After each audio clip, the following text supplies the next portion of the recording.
এই সামাজিক মাধ্যম যোগে মই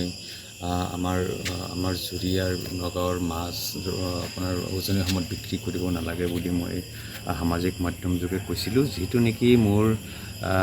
মোৰ একান্ত নিজৰ কথা আছিলে, নিজাববীয়া কথা আছিলে আৰু তাৰ কথাৰ ভিত্তিত গোটেই অসম জুৰি এক তোলপাৰৰ সৃষ্টি হৈছিলে আৰু আজিও কিছু পৰিমাণে গোটেই অসম জুৰি কিছু তোলপাৰ হৈ আছে। তো সেই কথাটো মোক কোনেও শিকাই দিয়া নাছিলে, মই আৱেগৰ বশৱৰ্তী হৈ ভুলক্ৰমে সেই কথাটো কৈ পেলাইছিলোঁ, যাৰ বাবে মই আজি জুৰিয়া থানাত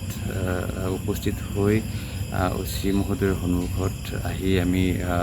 অনাগত সময়ত আমি এনে সাম্প্ৰদায়িক বক্তব্য বা এনেধৰণৰ বক্তব্যৰ পৰা বিৰত থাকিম বুলি প্ৰতিশ্ৰুতিবদ্ধ হৈছোঁ। হয়, ইতিমধ্যে আমি প্ৰতিশ্ৰুতিবদ্ধ হৈছোঁ আৰু বন চাই কৰিছোঁ যে অনাগত দিনত আমি আৰু কেতিয়াও এনে বক্তব্যৰ পৰা বিৰত থাকিম বুলি প্ৰতিশ্ৰুতিবদ্ধ হৈছোঁ। এই সামাজিক মাধ্যম যোগে মই আমাৰ জুৰিয়াৰ নগাঁৱৰ মাছ আপোনাৰ উজনি সময়ত বিক্ৰী কৰিব নালাগে বুলি মই সামাজিক মাধ্যম যোগে কৈছিলোঁ, যিটো নেকি মোৰ একান্ত নিজৰ কথা আছিলে, নিজাববীয়া কথা আছিলে আৰু তাৰ কথাৰ ভিত্তিত গোটেই অসম জুৰি এক তোলপাৰৰ সৃষ্টি হৈছিলে আৰু আজিও কিছু পৰিমাণে গোটেই অসম জুৰি কিছু তোলপাৰ হৈ আছে। তো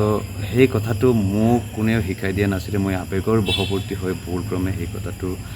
কৈ পেলাইছিলোঁ, যাৰ বাবে মই আজি জুৰিয়া থানাত উপস্থিত হৈ OC মহোদয়ৰ সন্মুখত আহি আমি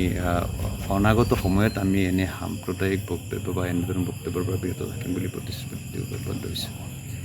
হয়, ইতিমধ্যে আমি প্ৰতিশ্ৰুতিবদ্ধ হৈছোঁ আৰু বন চাই কৰিছোঁ যে অনাগত দিনত আমি আৰু কেতিয়াও এনে বক্তব্যৰ পৰা বিৰত থাকিম বুলি প্ৰতিশ্ৰুতিবদ্ধ হৈছোঁ। এই সামাজিক মাধ্যম যোগে মই আমাৰ জুৰিয়াৰ নগাঁৱৰ মাছ আপোনাৰ উজনি সময়ত বিক্ৰী কৰিব নালাগে বুলি মই সামাজিক মাধ্যম যোগে কৈছিলোঁ, যিটো নেকি মোৰ একান্ত নিজৰ কথা আছিলে, নিজাববীয়া কথা আছিলে আৰু তাৰ কথাৰ ভিত্তিত গোটেই অসম জুৰি এক তোলপাৰৰ সৃষ্টি হৈছিলে আৰু আজিও কিছু পৰিমাণে গোটেই অসম জুৰি কিছু তোলপাৰ হৈ আছে। তো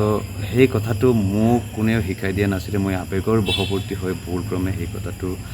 কৈ পেলাইছিলোঁ, যাৰ বাবে মই আজি জুৰিয়া থানাত উপস্থিত হৈ OC মহোদয়ৰ সন্মুখত আহি আমি অনাগত সময়ত আমি এনে সাম্প্ৰদায়িক বক্তব্য বা এনেধৰণৰ বক্তব্যৰ পৰা বিৰত থাকিম বুলি প্ৰতিশ্ৰুতিবদ্ধ হৈছোঁ। হয়, ইতিমধ্যে আমি প্ৰতিশ্ৰুতিবদ্ধ হৈছোঁ আৰু বন চাই কৰিছোঁ যে অনাগত দিনত আমি আৰু কেতিয়াও এনে বক্তব্যৰ পৰা বিৰত থাকিম বুলি প্ৰতিশ্ৰুতিবদ্ধ হৈছোঁ।